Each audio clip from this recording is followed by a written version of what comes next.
Last class में हमने कुछ होमवर्क आपको दिए थे और क्वेश्चन नंबर लास्ट क्लास में हो गया था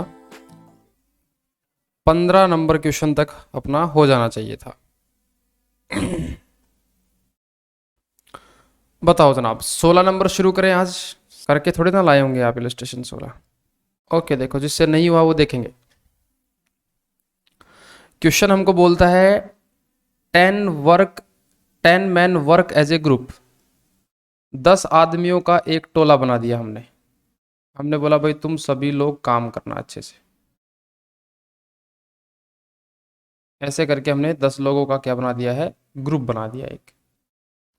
उसको हमने क्या बोला, the weekly production of group. सभी लोगों का अगर टोटल प्रोडक्शन एक्सीड कर जाए 200 पीस पर आवर से, अगर तुम सब लोगों ने मिलके 200 आउटपुट से ज्यादा बना दिया एक घंटे में, तो तुमको क्या मिलेगा? Each man in the group is paid as bonus for the excess production in addition to those wages at early rate. तो सभी लोगों को बोनस मिलेगा। तो ये क्वेश्चन है कस्टमाइज बोनस प्लान का। कस्टमाइज बोनस प्लान बोले तो क्वेश्चन ही हमको बताएगा कि बोनस किसको कितना कितना मिलेगा। तो क्वेश्चन ने बताया कि अगर 200 यूनिट से ज्यादा बना देते हैं 10 के 10 लोग मिलके, तो सभी लोगों को बोनस मिलेगा, वेजेज के अलावा बोनस भी और मिलेगा। ओके, उसके बाद बोलता है the percentage of production in excess of the standard amount is found, 1/2 of this percentage is considered as the man share. ये लाइन समझ में नहीं आई, आगे चलते हैं। Each man in the group is paid as bonus of this percentage of wages rate of ₹3.2 per hour. ये भी समझ में नहीं आई। There is no relationship between individual workman hourly rate and the bonus rate, following is the work week record. Data दिया गया है, compute करना है rate of amount of bonus for the week, और आपको एक टोटल वेजेस निकालनी है, एक जोन की और एक निकालनी है आपको स्मिथ की। तो चलिए शुरू में थोड़ा से मेरे साथ कुछ नोटिंग करेंगे, फिर मैं थोड़ा सा ये जो ग्रीन कलर में लिखा है जो समझ में नहीं आया हमको, ये दोबारा से पढ़ेंगे। पहले थोड़ा सा सॉल्यूशन का पार्ट लिखेंगे मेरे साथ। इलस्ट्रेशन नंबर 16 का सॉल्यूशन। सॉल्यूशन लिखना, सबसे पहले आपको लिखना है स्टैंडर्ड आउटपुट पूरे वीक का। स्टैंडर्ड आउटपुट पूरे वीक का कितना आउटपुट 10 लोगों के थ्रू बनना चाहिए था।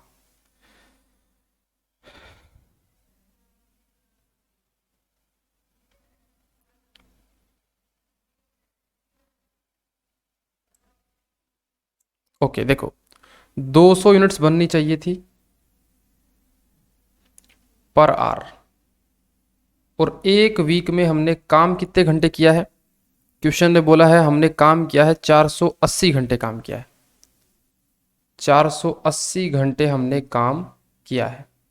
तो सब लोग बताओ कितना आउटपुट बनना चाहिए था? 200 मल्टीप्लाई 480, 96,000 यूनिट्स हैं, वो सब 10 लोग मिलके बनानी चाहिए थी। Okay, standard output. अब हमने बोला भाई बनाई कितनी इन्होंने ने? एक्चुअल आउटपुट वीक का एक्चुअल आउटपुट गिवन है हमको, क्वेश्चन में ही गिवन है। कितना गिवन है? 1,19,600 यूनिट्स इन्होंने बनाई। सब 10 लोगों को मिलके 96 बनानी चाहिए थी, बना दी है 1,19,600। 1,19,600 क्वेश्चन में ही गिवन है। ओके, तो मेरे को बताओ एक्सेस कितना बना दिया? एक्सेस प्रोडक्शन बनाया है 1,19,600 माइनस 96,000। 1,19,600 माइनस 96,000, इन्होंने बनाया है 23,600 यूनिट्स हैं, वो ज्यादा बना दी। 23,600, 1,19,600 माइनस 96,000, 23,600 यूनिट ज्यादा बना दी। मैं अगर आपसे पूछूं अगर बताइए एक्सेस प्रोडक्शन परसेंटेज में, परसेंटेज एक्सेस प्रोडक्शन, तो आप बताएंगे 23,600 यूनिट्स ज़्यादा बनाई है, अगर 96,000 बनानी चाहिए थी तो कितना परसेंट ज़्यादा बना दिया? तो भाई साहब ये बना दिया है 24.5833% ज़्यादा बनाया है, ज़्यादा बनाया है। जितना बोला गया था उससे हमने 24.5833% है वो ज़्यादा बनाया है। ओके, अब जो हमको समझ में नहीं आया था उसको हम पढ़ते हैं। आओ जनाब पढ़ते हैं। देखो, क्वेश्चन बोलता था कि तुम लोग 200 यूनिट से ज़्यादा बनाओगे, स्टैंडर्ड तुम्हारा 200 यूनिट है 1 घंटे का, तो 480 घंटे का 96,000 स्टैंडर्ड हो गया। तुमने बनाया 196 तो तुमने ज़्यादा बनाया 23,600। अब क्योंकि बोनस तब मिलता है जब काम ज़्यादा करो, तो क्वेश्चन बोलता है कि अगर तुमने काम ज़्यादा किया है तो क्या करने जा रहे हैं, the percentage of production in excess of standard amount, कि भैया जो आपने स्टैंडर्ड से ज़्यादा परसेंटेज बनाई है, स्टैंडर्ड से ज़्यादा परसेंटेज कौन सी होगी, ये हमारी जो 24.58 आई है, ये 24.58% अगर तुमने ज़्यादा बना दिया है सामान, फाउंड 1/2 ऑफ दिस परसेंटेज, तो इसका 1/2 कर दो, इसका 1/2 करेंगे तो ये आएगा 12.29%। क्वेश्चन बोलता है कि अगर तुमने एक्सेस ज्यादा बनाया है 24.58 तो इसका 1/2 कर दो ऑफ दिस परसेंटेज 12.29। फिर आप क्या करना, इस परसेंटेज को is considered as the main share, तो ये बोनस का रेट डिसाइड हो गया।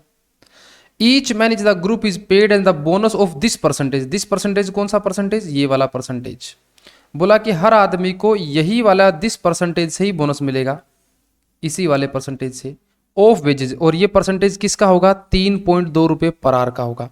मतलब 12.29% आपको बोनस मिलेगा, कितने के हिसाब से, 3.20 रुपये के 1 घंटे के हिसाब से। तो आपको बताना है कि आपको कितना कितना बोनस अमाउंट उनको देना है। तो आओ जनाब लिख देते हैं, हम इसी के नीचे लिख देते हैं, as per question, as per question bonus is paid, as per question bonus is paid at the rate 3.2 पर आर का 24.5833%। तो 3.2 का 24.5833%,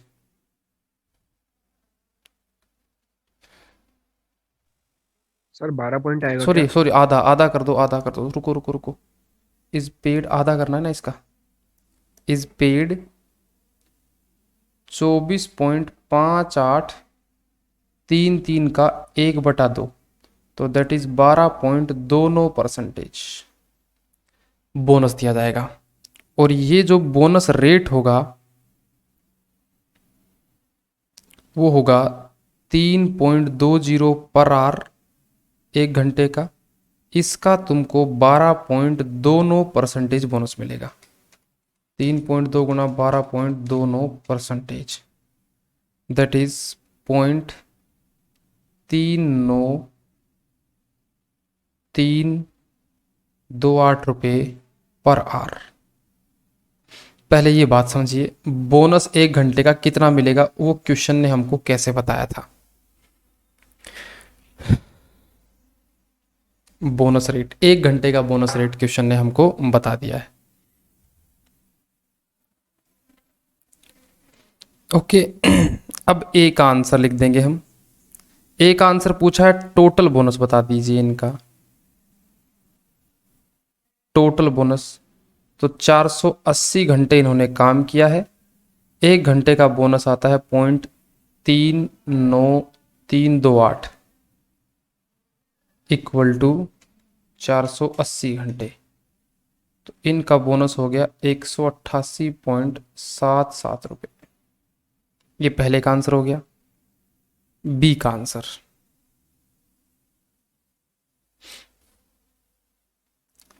बी का आंसर।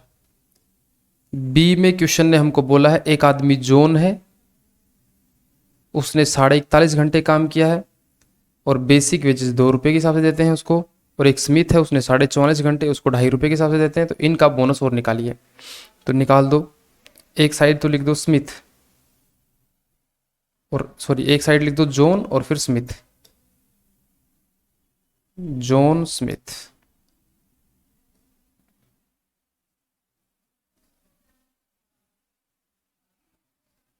सबसे पहले यहां लिख देना बेसिक वेजेज। इस भाई साहब ने काम किया है 41 घंटे, 41.5 घंटे, 41.5 घंटे काम किया है, और 1 घंटे का 2 रुपये के हिसाब से बनेगा। तो जनाब 41.5 गुणा 2, 83 रुपये तो ये हो गए। और दूसरे वाले भाई साहब के 44.5 घंटे मल्टीप्लाई बाई 2.5, 44.5 मल्टीप्लाई बाई 2.5, 111.25। फिर हम देंगे बोनस @.3932 रुपये पर आवर। तो 41.5 गुणा 0.39329, तो यह आ जाएगा 16.32 रुपये। और दूसरे का आएगा 17.49 रुपये।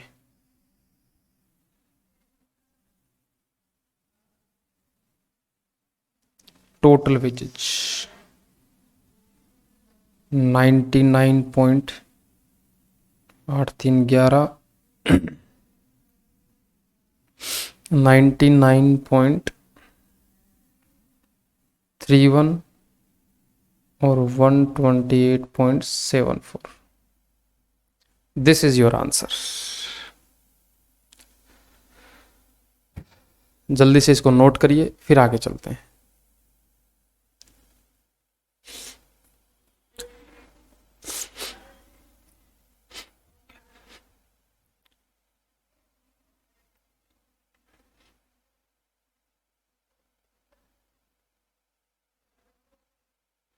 सिंपल सवाल।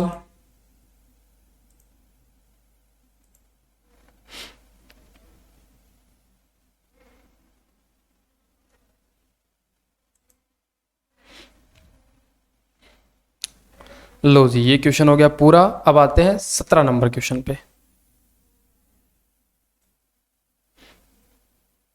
तो बस इसमें क्या ध्यान रखना था, जितना ज्यादा बना के दोगे उसका आधा परसेंटेज बोनस मिलेगा। वो परसेंटेज उस घंटे से मल्टीप्लाई करना है, एक पर आर रेट आ जाएगा, फिर उसी को टोटल वेजेज से टोटल आर से मल्टीप्लाई कर देना था। आ जाओ जनाब, 17 क्वेश्चन नंबर है ना, वो थोड़ा बहुत भारी भरकम क्वेश्चन है भाई। इस क्वेश्चन में आपसे कोई भी प्लान के बारे में नहीं पूछा गया है। This is the common sense question, and believe me common sense is not so common.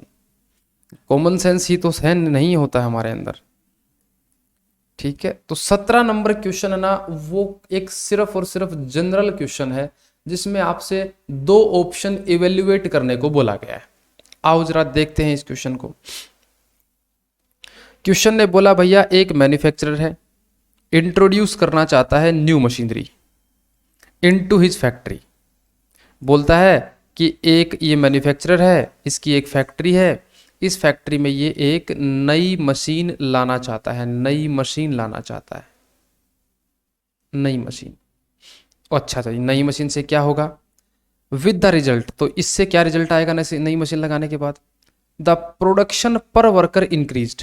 मतलब पहले बिना मशीन के जब काम करते थे लोग इसी फैक्ट्री के अंदर, जब मशीन के बिना काम करता था तो मान लीजिए 10 यूनिट बनाता था एक वर्कर, तो मशीन आने के बाद इसी वर्कर ना ये थोड़ा सा 12 या 13 या 15 यूनिट बनाने लग जाएगा। मतलब यूनिट प्रोडक्शन है वो पर वर्कर का बढ़ जाएगा। पहले एक आदमी 10 यूनिट बनाता था तो अब वो 10 नहीं बनाएगा, 12-15 बनाएगा, मतलब ज़्यादा बनाएगा। आगे क्वेश्चन बोलता है worker are paid by result. Worker को जो मेहनताना मिलेगा, जो मजदूरी मिलेगी, और पेड बाय रिजल्ट का मतलब है जितना ज़्यादा बनाएगा उतना ज़्यादा पेमेंट करा जाएगा। It is agreed for every 2% increase in individual output, increase in 1% of rate of wages will be paid.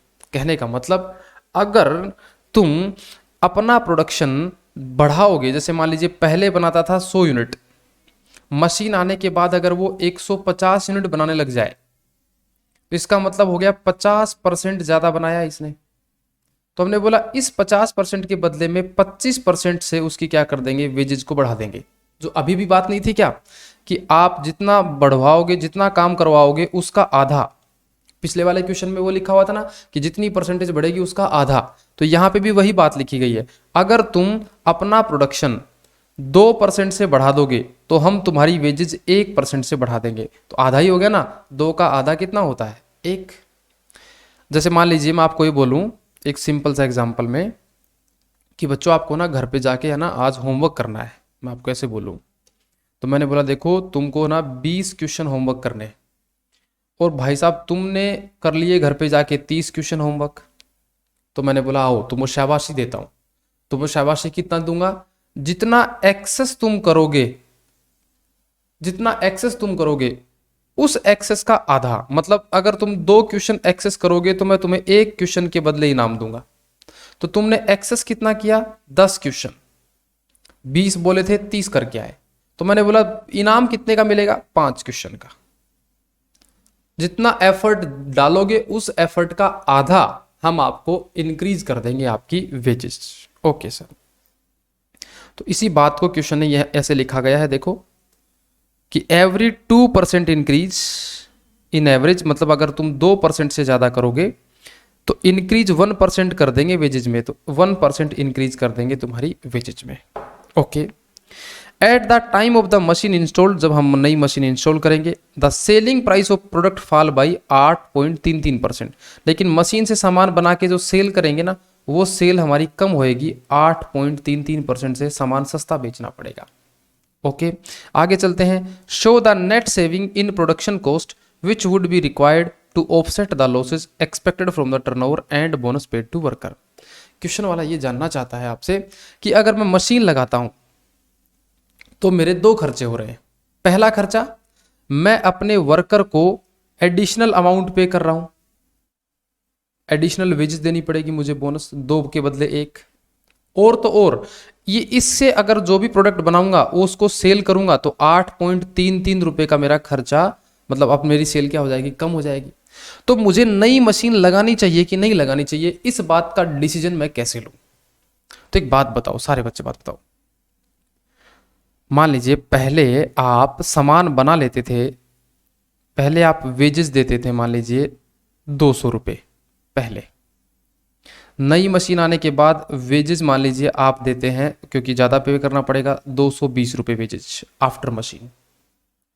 पहले आप सेल करते थे मान लीजिए पहले आप सेल करते थे 500 रुपये का सामान, मशीन आने के बाद सेल सस्ती करनी पड़ेगी, अब करते हैं मान लीजिए 490 रुपये का सामान ही आप सेल कर पाते हैं। तो अब मैं डिसाइड करना चाहता हूं कि मशीन आने के बाद मेरे कितने रुपए के खर्चे, मतलब मेरे कितने रुपए की कॉस्ट ज्यादा हो गई। तो देखो 20 रुपए तो यहां ज्यादा हो गया, और नुकसान 500 का सेल हुआ करता था पहले, अब 490 का सेल, तो 10 रुपए का नुकसान मेरा ये हो गया। तो टोटल नुकसान मेरा कितना हो गया, 30 रुपए का नुकसान हो गया। मशीन आने से मुझे 20 रुपए यहां भुगतने पड़ेंगे, 10 रुपए यहां भुगतने पड़ेंगे, तो 30 रुपए का नुकसान है नई मशीन लाने से। तो क्वेश्चन ये जानना चाहता है कि भैया नई मशीन लाने के बाद हमारी जो मैन्युफैक्चरिंग कॉस्ट है, बनाने की जो लागत है, वो कितने रुपए से कम हो जाए ताकि ये लॉस सेट ऑफ हो जाए। भैया आप मशीन कब लाएंगे, मशीन तभी तो लाएंगे ना कि पहले आपका सामान 200, मान लीजिए पहला आपका सामान 1000 रुपये में मैन्युफैक्चरिंग कॉस्ट होती थी, तो मशीन आने के बाद कॉस्ट कम होनी चाहिए, 800 रुपये की कॉस्ट होनी चाहिए। तो मशीन आने के बाद सामान सस्ता बनना चाहिए। तो ये क्वेश्चन ये जानना चाहता है कि मशीन आने के बाद कम से कम कितने रुपए का सस्ता सामान बने ताकि जो वेजेज का एक्स्ट्रा पेमेंट कर रहा हूं वो और सेलिंग प्राइस के कारण जो कम पेमेंट जो कम कम रिसीव होगा वो दोनों मेरा सेट ऑफ हो जाए। आइए इसी को एक टेबुलर फॉर्म में हम पूरे के पूरे सवाल को लिख देंगे। ठीक है, टेबुलर फॉर्म में। तो आओ जनाब लिखो मेरे साथ, एक टेबुलर फॉर्म लिखो। इसको पूरे को एक ही टेबल में हम इंसर्ट कर देंगे। ओके, आइए एक टेबल इंसर्ट कर लेना।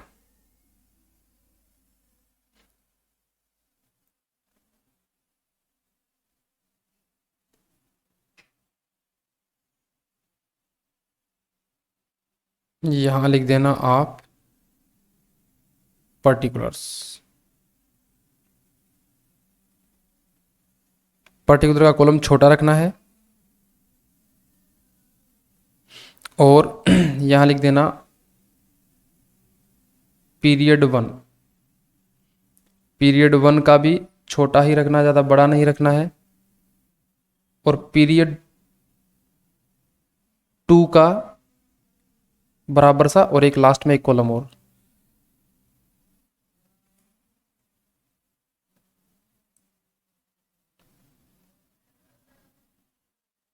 एक दो कॉलम और लगाने हैं एक बार, पीरियड 1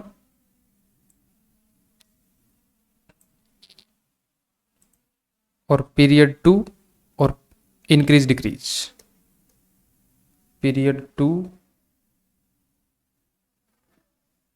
और एक लास्ट में रखना है इंक्रीज डिक्रीज का।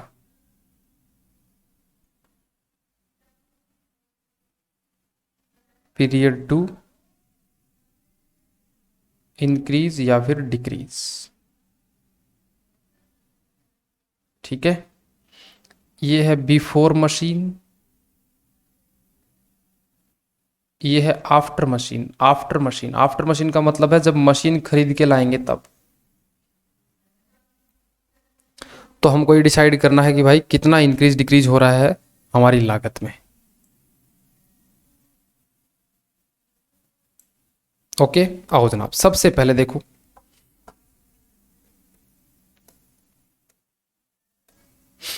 सबसे पहली कैलकुलेशन।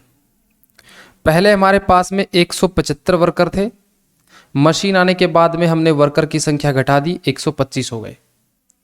पहले ये 175 वर्कर थे, ये 16,800 यूनिट्स बना देते थे और अब ये बना रहे हैं 14,000 यूनिट। पहले वेजेस पे करता था मैं 33,600 रुपये, अब कितनी करूंगा ये नहीं बताया। पहले टोटल सेल करता था ये वाली, अब कितनी करूंगा ये मुझे नहीं बताया। तो आओ सबसे पहले देखो, आउटपुट लिखो, आउटपुट पर वर्कर। मशीन आने से पहले हर आदमी कितना बनाता था? हर आदमी बनाता था 16,800 यूनिट टोटल बनती थी, 175 वर्कर लगते थे। तो एक वर्कर कितना बनाता था? 96 यूनिट्स बनाता था एक वर्कर। मशीन आने के बाद में 14,000 यूनिट बनाई हैं, 125 जनों ने मिलके, एक वर्कर ने बनाई है 112 यूनिट।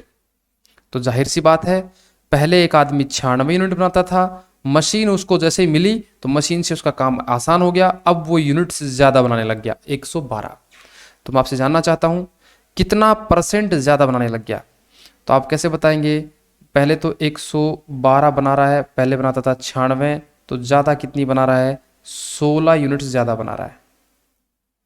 कितना परसेंटेज ज़्यादा बना रहा है? 16 यूनिट बना रहा है 96 पे, तो 100 पे बताओ कितनी परसेंटेज ज़्यादा बना रहा है? 16 डिवाइड 96 मल्टीप्लाई 100, तो ये बना रहा है जनाब 16.66% ज़्यादा प्रोडक्शन, ज़्यादा बना रहा है। मशीन आने के बाद हर आदमी ज़्यादा काम कर पा रहा है। एक डब्बा तो यहां बंद कर दो।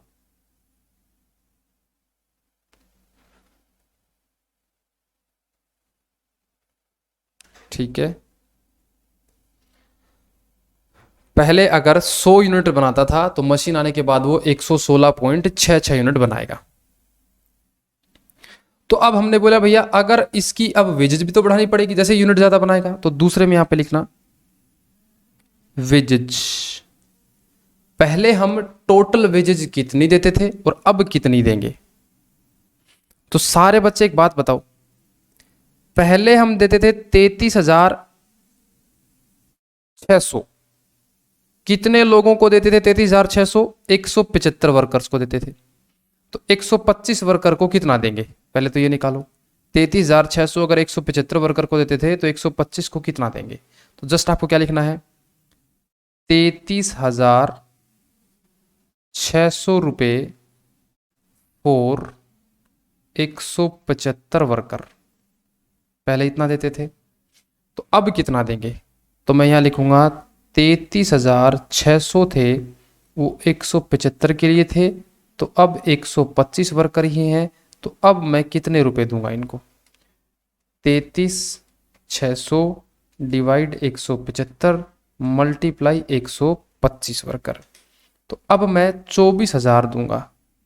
लेकिन क्वेश्चन ने बोला 24,000 से काम नहीं चलेगा, आपको कुछ एडिशनल भी देना पड़ेगा। मैंने कहा कितना एडिशनल देना पड़ेगा, तो बताता देखो, एडिशनल देना पड़ेगा आपको, एडिशनल और देना पड़ेगा। क्या देना पड़ेगा, 24,000 रुपये का, 24,000 रुपये का 16.66% और इसका आधा, क्योंकि क्वेश्चन ने बोला था जितने परसेंटेज से ज्यादा प्रोडक्शन करेंगे उसका आधा परसेंटेज देंगे। तो अगर 16.66% से तुम्हारा ज्यादा प्रोडक्शन किया है इन्होंने, तो तुम 16.66 का आधा अमाउंट और ज्यादा दोगे। तो जैसे 24,000 मल्टीप्लाई 16.666% डिवाइड बाई 2, तो ये आ जाएगा आपका 2,000 रुपये।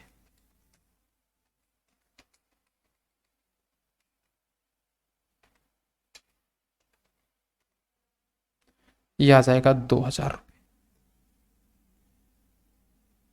तो अब वेजेस आपको 24 से काम नहीं चलेगा, 24 के बजाय एडिशनल देनी पड़ेगी, 2,000 रुपये की वेजेस बोनस के तौर पे और देनी पड़ेगी। ये वेजेस की बात हो गई।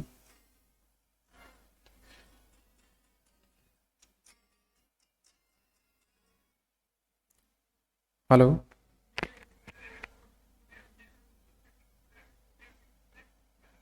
मैं एक बार क्लास में हूँ, 9 बजे भेजो। ठीक, हाँ जी। तो ये एडिशनल वेजेज हो गई हमारी। अब इस पे भी लगाइए लाइन एक। मशीन आने के बाद हमको ज़्यादा पेमेंट करनी पड़ेगी, और वो ज़्यादा पेमेंट है 2,000 रुपये की, क्योंकि अब 2,000 रुपये इसलिए पे करने पड़ेंगे क्योंकि लोगों ने मशीन को यूज करना सीख लिया है और वो अच्छे से काम कर पा रहे हैं। एक तो वेजेस ज़्यादा देनी पड़ेगी, और तो और दूसरा नेक्स्ट लिखेंगे। अब सेल्स है ना, जो मशीन आने के बाद जो सेल्स करेंगे वो सेल्स में भी गिरावट आएगी 8.33% की। अब वो और निकालनी है, बस सवाल पूरा। फिर पहले सेल होती थी 75,600 रुपये की। एक बात बताओ सारे बच्चे, सेल्स का जो अमाउंट है वो किस पे डिसाइड होगा, मतलब सेल्स कम ज़्यादा कब होगी, जब यूनिट कम ज़्यादा बिकेंगी तब होएगी, या वर्कर कम ज़्यादा होंगे तब होएगी। सेल्स का कनेक्शन किसके साथ होता है, यूनिट्स के साथ। कि 75,600 रुपये की सेल होती थी अगर 16,800 यूनिट बेचते थे, अब 14,000 ही बेचेंगे तो कितना हो जाएगा। तो यहाँ पे लिखेंगे आप सेल्स। सेल्स पहले होती थी 75,600 रुपये फॉर 16,800 यूनिट्स, लेकिन अब कितनी होगी। तो हम बोलेंगे देखो 75,600 है, वो 16,800 पे होती थी, तो 14,000 यूनिट्स पे कितने रुपए की सेल होने की उम्मीद है। 75,600 डिवाइड बाई 16,800 मल्टीप्लाई बाई 14,000, तो 63,000 रुपये की सेल होने की हमें उम्मीद है।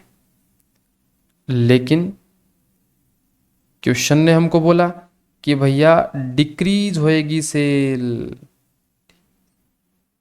सेल प्राइस डिक्रीज होएगा बाई 8.33% से। तो हमने बोला 63 का नहीं बिकेगा, 63 का 8.33% है वो सेल क्या हो जाएगी, डिक्रीज। 8.33333%, दैट इज 5,250 रुपये से डिक्रीज हो जाएगी सेल हमारी।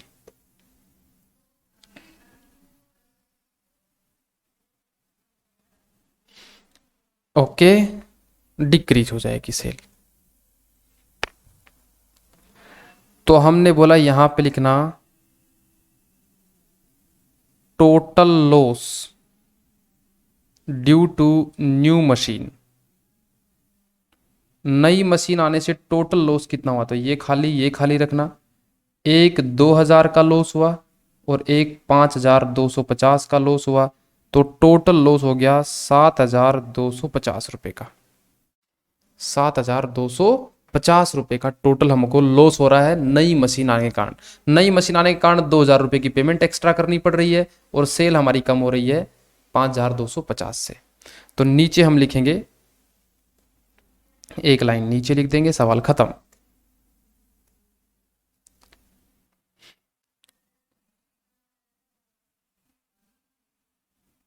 We will install new machine if our production cost will decrease by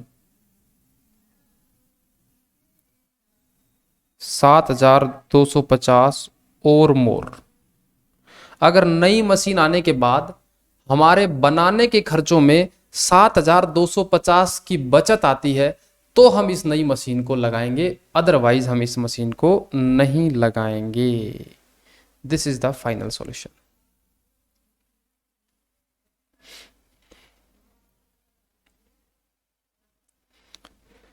simple सी बात थी, नई मशीन आने से एक तो वेजेस पेमेंट ज्यादा हो रहा था, सेल कम हो रहा था, तो दो नुकसान थे, दोनों ही नुकसान हमने बता दिए, इतने इतने रुपए के आपको नुकसान हो रहे हैं। लिख लिया हो तो बताएंगे, नेक्स्ट क्वेश्चन की तरफ चलेंगे फिर।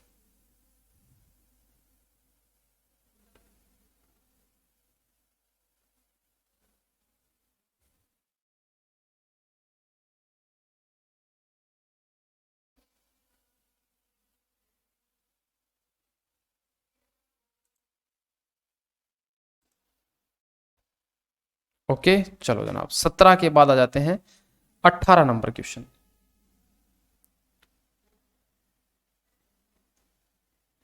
देखो 18 नंबर क्वेश्चन, 18 नंबर क्वेश्चन में हमको बोलता है कि एक वर्क मेजरमेंट स्टडी की गई है और उसके ऊपर ये डेटा निकाला गया है। आपको निकालना है स्टैंडर्ड टाइम कितना देना चाहिए, कितना स्टैंडर्ड टाइम देना चाहिए। तो देखो ये एक आपका सेकंड ग्रुप में एक सब्जेक्ट है ऑपरेशन मैनेजमेंट, ये उसका क्वेश्चन यहाँ डाल दिया गया गलती से, ठीक है। फिर भी हमें बस इसमें एक कैलकुलेशन है, वो कैलकुलेशन ही हमको करनी है। तो चलो देखो इसको कैसे करते हैं। बोला है कि हमको देखो क्या निकालना है, हमको स्टैंडर्ड टाइम निकालना। स्टैंडर्ड टाइम मतलब है कि 350 यूनिट बनाने में कितना समय अलाउ करना चाहिए, ये हमको निकालना है। अब स्टैंडर्ड टाइम कितना हो, जैसे मान लीजिए मैं आपको बोलूं कि भैया घर पे जाके 2 सवाल करने हैं आपको, तो 2 सवालों में कितना समय लगना चाहिए वो क्वेश्चन में हमको निकालना है। आओ जरा, कितना निकालना चाहिए। आइडल टाइम, आइडल टाइम का मतलब होता है खाली समय। खाली समय, खाली समय मतलब आप बीच में पढ़ते पढ़ते, मान लीजिए आपने 2 घंटे की पढ़ाई करी, तो बीच बीच में आप क्या करते हो, फेसबुक व्हाट्सअप चेक करते हो, उसको आइडल बोला जाता है। आइडल मतलब खाली। परफॉर्मेंस रेटिंग, परफॉर्मेंस रेटिंग का मतलब है कि भाई अगर तुमको कोई काम 100 मिनट में दिया जाता है तो तुम उसको 120 मिनट में परफॉर्म करते हो, मतलब ज्यादा में परफॉर्म करते हो। कोई काम 100 मिनट में होना चाहिए तो तुम 120 मिनट में परफॉर्म करते हो। तुम थोड़े से अभी नो सीखिया हो, अभी नए नए हो, तो इसलिए तुम्हारी परफॉर्मेंस रेटिंग है वो थोड़ी सी ज्यादा है। अलाउंस टाइम, अलाउंस टाइम का मतलब है भाई कि जितना भी तुमको स्टैंडर्ड टाइम देंगे उसका 10% ये मान के चलते हैं हम कि तुम बीच में सांस भी लोगे, बीच में तुम खाना वाना भी खाओगे, पानी भी पियोगे, तो उसके बीच में थोड़ा अलाउंस रेस्ट टाइप हो गया। आपको निकालना है, बताइए स्टैंडर्ड टाइम बताइए अगर हमारे पास में सारे दिन में 10 घंटे हो। क्वेश्चन ने बोला कि अगर हमारे पास में 10 घंटे हों तो इस 10 घंटे में से कितने घंटे में ये 350 यूनिट्स बन जानी चाहिए? तो आओ जरा इसका सॉल्यूशन लिखो। Solution number 18। तो लिखो टाइम अवेलेबल। हमारे पास कितना समय अवेलेबल है? 10 घंटे अवेलेबल है। 1 घंटे में होती हैं 60 मिनट, तो हमारे पास में 600 मिनट्स अवेलेबल है। अब इस 600 मिनट्स में 350 यूनिट बनवानी, तो हम ये डिसाइड करना चाहते हैं कितने में बन जानी चाहिए। 600 मिनट में ही बननी चाहिए या कम में बननी चाहिए या ज़्यादा में बननी चाहिए? आओ जनाब, पहला मुद्दा ये हो गया। दूसरा मुद्दा, अब हमने बोला यार 600 में से तुम 15% समय तो खाली गंवा दोगे, तो हमने बोला भाई फिर तुम टाइम कितना यूज कर पाओगे? टाइम यूज्ड कितना यूज करोगे? तो 600 मिनट्स तुम्हारे पास हैं, 600 मिनट्स में से तुम 15% तो आइडल ही कर दोगे। तो 15% आइडल कर दोगे तो बचेगा कितना तुम्हारे पास में? 600 माइनस 15%, तुम्हारे पास में बचेंगे 510 मिनट्स।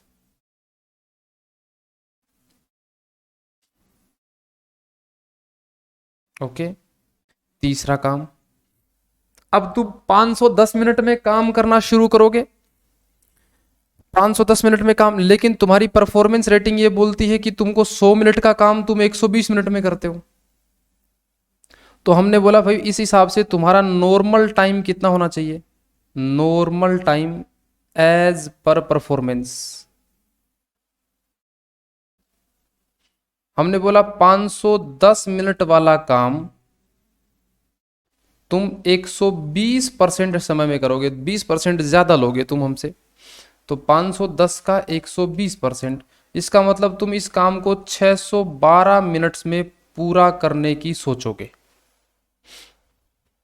नॉर्मली तुम 612 मिनट लगाओगे इसमें, लेकिन जब तुम काम करोगे तो बीच में तुमको रेस्ट भी चाहिएगा, रेस्ट भी चाहिएगा। तो एक काम करना, यहां पे लिख देना normal time plus rest allowance equal to standard time. ठीक है, ये एक इक्वेशन बन गई। ये है जी 612 मिनट। अब क्वेश्चन बोलता है कि अलाउंस है ना वो 10% है स्टैंडर्ड टाइम का, तो ऐसा एरो बना देना, इसका 10% है, ऐसा एरो बना लेना, स्टैंडर्ड टाइम का 10% है। तो इसका मतलब अगर ये 100 मिनट होता है तो ये 10 मिनट होता है और ये होता है 90 मिनट। तो 612 है वो 90 के बराबर है, तो 10 के बराबर कितना होगा? 68, और 100 के बराबर कितना होगा? 680 मिनट। 680 मिनट। तो भाई बताओ फिर स्टैंडर्ड टाइम पर यूनिट कितना होगा? 680 मिनट में तुमको कितनी यूनिट बनानी पड़ेंगी? 350 यूनिट्स बनानी पड़ेंगी। तो एक पे कितना? 1.9428 मिनट्स। इतनी देर में एक यूनिट बन जानी चाहिए। लो जी, बस इतना ही सवाल था। ये एक बेसिक कैलकुलेशन थी इसमें, और ये ऐसे ही होनी है।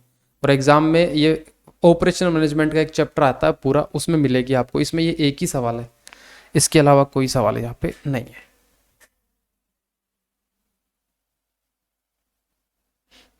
हाँ मोहित, स्टैंडर्ड टाइम हाँ 10,000 से ज़्यादा होगा ही। तो क्यों होगा? सुनो, क्योंकि ये आदमी जो काम करने वाले हैं ना, ये हैं ही ऐसे कि अगर ड्यूटी इनकी 10 घंटे में जो काम हो सकता है ना, वो 10 घंटे में करते ही नहीं है। स्टैंडर्ड ज़्यादा मांगते हैं ये। फिर ये एक्चुअल में करेंगे तो एक्चुअल में पता नहीं कितनी देर में करेंगे। हमको यहाँ डिसाइड करना था कि कितने देर में इनकी परफॉर्मेंस के आधार पे ये काम हो जाना चाहिए। तो ये 680 घंटे में ये काम हो 680 मिनट में ये काम होना चाहिए। तो 680 मिनट का अगर घंटे में डिवाइड करेंगे तो 11.33 घंटे आएंगे, है ना। तो ये आ जाएंगे इसके 11.33 घंटे। तो इसका मतलब है ये 2 दिन लगाएंगे, 10 घंटे पहले दिन आएंगे, फिर अगले दिन 1.33 घंटे और काम करेंगे, तब जाके ये काम पूरा होगा।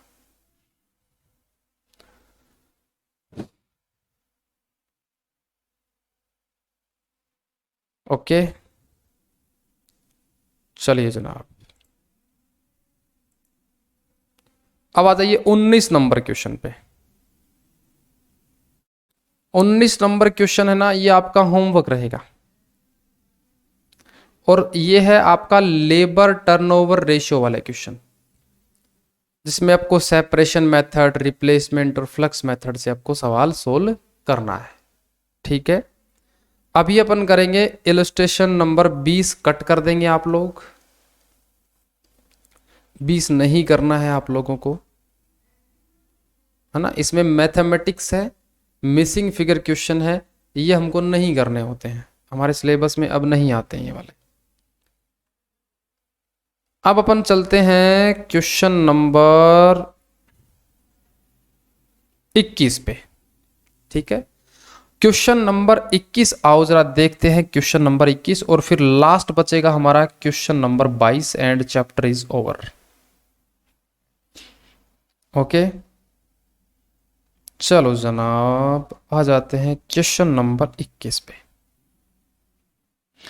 21 क्वेश्चन नंबर में बोलता है भैया दो तो फिटर हैं हमारे पास। फिटर मतलब होता है जो आप बिजली की फिटिंग वगैरह करते हो या फिर मान लीजिए किसी भी पाइपलाइन की फिटिंग करते हैं, उनको फिटर बोला जाता है। एक लेबरर है, एक मजदूर रखते हैं हम, और एक बॉय है। तो टोटल कितने जने हो गए भाई? ये 2 फिटर, एक लेबरर, एक बॉय, तो टोटल हो गई ये 4 जने। ओके, क्या करते हैं ये? अंडरटेक, इन्होंने अंडरटेक ले लिया job on piece rate basis for ₹1290। उन्होंने ठेके पे एक काम ले लिया और वो बोला कि पूरा ठेका कितने रुपए का है? 1290 रुपए का। हमने बोला एक काम हमने ओट लिया है, वो 1290 रुपए का है। The time spend by each of them 220 घंटे। तो सभी लोग काम करेंगे ही करेंगे, चारों लोग 200-220 घंटे काम करेंगे। आगे क्वेश्चन बोलता है द रेट ऑफ पे ऑन द टाइम वेजेस 1.5 रुपया पर आवर, तो मिलेगा ही मिलेगा सबको, ऑफ द 2 फिटर, और 1 रुपया मिलेगा लेबरर को, 50 पैसे मिलेगा बॉय को। तो आप ये समझ सकते हैं देसी भाषा में, अपने गांव में ना ये चीज़ें होती है। देखो, एक होता है मकान बनाने वाला मिस्त्री होता है, मिस्त्री तो सुना होगा ना, जो ईंटें वगैरह लगाता है। फिर उसको ना वो मसाला पकड़ाने वाले थोड़े हेल्पर होते हैं, उनको अपन बोलते हैं मजदूर। ठीक है, मिस्त्री की जो पेमेंट होती है ना वो थोड़ी ज़्यादा होती है वेजेज रेट, और मजदूर की पेमेंट थोड़ी कम होती है। तो इसी प्रकार इस क्वेश्चन में बोला गया है कि 1.5 रुपया 1 घंटे का मिलेगा फिटर लोगों को, जो लेबरर मजदूर है उसको 1 रुपये के हिसाब से मिलेगा, और जो नौसिखिए अभी लड़के हैं जो काम सीखने आते हैं हमारे पास में, उसको 50 पैसे के हिसाब से मिलेंगे। और तो और the amount of work premium, work premium का मतलब है बोनस। जो बोनस है ना वो बांटा जाएगा सभी में। When the work premium is divided proportionally to the wages paid, मतलब जितनी वेजेज पे करोगे ना उसी बेसिस पे बांटा जाएगा। ये समझ में नहीं आई? Compute the selling price of the above job on the basis of the following additional information. ये जो अपन 1290 रुपये में जो ठेका लिया है, इसकी सेलिंग प्राइस निकालनी है। तो सेलिंग प्राइस निकालने के लिए क्या क्या चीज़ें चाहिएंगी आपको? एक तो मटेरियल चाहिएगा, ये दिया हुआ है, वर्क्स ओवरहेड ये दिए हुए हैं, सेलिंग ओवरहेड ये दिए हुए हैं, प्रॉफिट सारा कुछ दिया हुआ है। आपको सबसे पहले क्या निकालनी है? लेबर। देखो पहले एक बार थोड़ा सा सॉल्यूशन को समझो। क्वेश्चन ने बोला है कि हमने एक काम ठेके पे लिया है, और वो काम ठेके पे लिया है हमने 1290 रुपये में। ये क्वेश्चन में गिवन है, ये क्वेश्चन में गिवन है, और ये क्वेश्चन में गिवन है, और प्रॉफिट क्वेश्चन में गिवन है। तो बताता है कि ये जो जितने भी 4 वर्कर मिलके ये काम को पूरा करेंगे ना, ये कितने रुपए में बेचा जाएगा। मान लीजिए 4 वर्कर ने बोला कि हम आपके लिए ना फर्नीचर का सोफा सेट बना देते हैं। तो चारों वर्कर ने सोफा सेट बनाना शुरू किया। ये सोफा कितने में बेचेंगे? तो कितने में बेचेंगे इसके लिए तो मटेरियल कॉस्ट भी जोड़ी जाएगी खर्चे में, लेबर भी जोड़ा जाएगा, ओवरहेड भी जोड़ा जाएगा। तो देखो मटेरियल क्वेश्चन में दे रखा है, लेबर क्वेश्चन में दे रखी है, वर्क्स ओवरहेड दे रखे हैं, शोरूम ओवरहेड दे रखे हैं, प्रॉफिट आपको क्वेश्चन में दे रखा है, सारी चीज़ें क्वेश्चन में दे रखी हैं। बस आपको क्या करना है, बोनस की एक कैलकुलेशन करनी है बांटने के लिए। तो सबसे पहला काम क्या करेंगे आप लोग, है ना, आपको थोड़ा होमवर्क दे के जा रहा हूँ। देखो सबसे पहला काम करेंगे आप, एक ये वाली कैलकुलेशन घर पे करके आएंगे। और ये कैसे करेंगे, अपनी जो बुक है आपके पास में, उस बुक में थोड़ा सा मार्क कर लो। ये जो टोटल काम लिया गया है ये 1290 रुपये है, ये गिवन है। गिवन में दो पार्ट होंगे, एक बेसिक वेजेस का, एक बोनस का। बोनस होगा वो वेजेज रेशो में बटेगा, वेजेज के रेशो में बटेगा। और कैसे बटेगा ये आप खुद निकालेंगे, ये कैलकुलेट करेंगे, ये बैलेंसिंग फिगर आएगा। 300 रुपए को आपको वेजेज के रेशो में इन तीनों में बांट देना है, बस इतनी ही कैलकुलेशन करनी है। बांटना क्यों है, क्योंकि क्वेश्चन ने बोला है कि वर्क प्रीमियम मतलब बोनस है, वो बांटा जाएगा proportionality to the wages paid, wages paid के रेशो में बांटा जाएगा। तो इसलिए इस 300 रुपए को आपको वेजेज पेड के रेशो में बांटना है, बात खत्म। फिर उसके बाद आपको ये कॉस्ट शीट बनानी है। इस कॉस्ट शीट में सारा का सारा डेटा आपको क्वेश्चन में दिया गया है। मटेरियल भी दिया गया है, लेबर 1290 दी ही गई है, वर्क्स ओवरहेड भी दिए गए हैं, सेलिंग भी दिए गया है, प्रॉफिट भी दिया गया है, और लास्ट में क्या जाएगा आपका सेलिंग प्राइस। तो आज का आपका होमवर्क क्या रहेगा, आज का आपका होमवर्क है 2 क्वेश्चन। पहला है आपका 19 नंबर, और फिर आपका है 21 नंबर। ठीक है, तो नेक्स्ट क्लास रविंद्र सर आपको दिख रहे होंगे, नेक्स्ट क्लास है रविंद्र सर की। ठीक है, ये बेटा ना बेटा। ओके जनाब, लास्ट क्वेश्चन करेंगे कल हम, फिर 22 नंबर क्वेश्चन करेंगे। तो आज की क्लास यहीं तक, बाकी धन्यवाद, शुक्रिया। और हाँ, और एक बात और भाई, कल की छुट्टी है, कभी यहाँ मत जाना तुम, भूल जाओ चाओ चाओ में।